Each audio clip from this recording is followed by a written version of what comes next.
ഇന്നലത്തെ ടാസ്കിന് ശേഷം എല്ലാവരും ചേർന്ന് ട്രൂത്ത് ഓർ ഡയർ ഗെയിം കളിക്കുകയായിരുന്നു. അപ്പോൾ ജാസ്മിൻ സിജോനോട് ചോദിക്കുന്നുണ്ട്, ഇവിടെ ഭംഗിയുള്ള രണ്ട് പെൺകുട്ടികളുടെ പേര് പറയാൻ. പുറമേയുള്ള ഭംഗി മാത്രമാണ്. അപ്പോൾ സിജോ ജാസ്മിന്റെയും ശ്രീതുവിന്റെയും പേര് പറയുന്നു. അപ്പോൾ നന്ദന പറയുന്നുണ്ട്, ഒരാളുടെ പേര് മാത്രം പറയണം, ഒന്നുകിൽ ജാസ്മിൻ അല്ലെങ്കിൽ ശ്രീതു. അപ്പോൾ സിജോ ശ്രീതുവിന്റെ പേര് പറയുന്നു. അതിനുശേഷം സിജോ ജാസ്മിനോടാണ് ചോദിക്കുന്നത്, ജാസ്മിൻ ജാഫറിന്റെ ലാസ്റ്റ് കിസ്സിനെ കുറിച്ച് പറയാൻ. അപ്പൊ ജാസ്മിൻ പറയുന്നുണ്ട്, ലാസ്റ്റ് കിസ് ഞാൻ ചെയ്തത് അത്തയെയും ഉമ്മയെയുമാണ്. അപ്പൊ സിജോ പറയുന്നുണ്ട്, ഫാമിലി മെമ്പേഴ്സിനെ പറയാൻ പാടില്ല, ഫ്രണ്ട്സ് ഓർ പുറത്തു നിന്നുള്ള ആരെങ്കിലും പറയണം. അപ്പൊ ജാസ്മിൻ പറയുന്നു, ഫ്രണ്ട്സിനാണെന്നുണ്ടെങ്കിൽ ഞാൻ ലാസ്റ്റ് ആയിട്ട് കിസ് ചെയ്തത് ഗബ്രിയാണ്. ഇവിടുന്ന് അവൻ പോകാൻ നേരത്ത് ഞാൻ അവന്റെ ചീക്കിൽ ഒരു ഉമ്മ കൊടുത്തായിരുന്നു.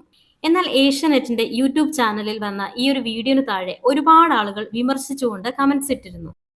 ഇപ്പോൾ ഗബ്രി നിനക്ക് ഫ്രണ്ടായോ? അങ്ങനെ അല്ലായിരുന്നല്ലോ, നമുക്കും ഒരുപാട് ഫ്രണ്ട്സ് ഉണ്ട്, നമ്മൾ ആരും കെട്ടിപ്പിടിക്കുകയോ ഉമ്മ വെക്കുകയോ ചെയ്തിട്ടില്ല എന്നും, ജാസ്മിനെ പോലൊരാൾ ടോപ്പ് 5-ൽ വന്നാൽ അത് സംസ്കാര സമ്പന്നരായ മലയാളികൾക്ക് നാണക്കേടുണ്ടാക്കുമെന്നും തുടങ്ങി ഒരുപാട് പേർ നെഗറ്റീവ് കമന്റ്സ് ഇടാൻ തുടങ്ങി. എന്നാൽ ഇത്തരം അഭിപ്രായങ്ങളോട് ഞാൻ പേഴ്സണലി യോജിക്കുന്നില്ല. കാരണം ശ്രീധുവിന് ശ്രീധുവിൻ്റെതായിട്ടുള്ള ഒരു സൗന്ദര്യവും ജാസ്മിൻ്റെതായിട്ടുള്ള ഒരു സൗന്ദര്യവും ഉണ്ട്. പിന്നെ ജാസ്മിൻ എന്തുകൊണ്ടും ടോപ്പ് 5-ൽ ഡിസേർവ്ഡ് ആയിട്ടുള്ള ഒരു കണ്ടസ്റ്റന്റ് തന്നെയാണ്.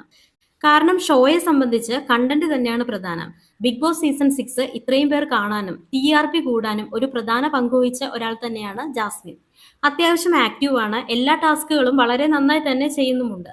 അതുകൊണ്ട് തന്നെ ഇത്തരം നെഗറ്റീവ് കമന്റ്സിനെ എല്ലാം അവഗണിച്ചുകൊണ്ട് ജാസ്മിൻ ടോപ്പ് 5-ന് ഡിസേർവ്ഡ് ആണെന്ന് തന്നെ ഉറപ്പിച്ചു പറയാൻ സാധിക്കും.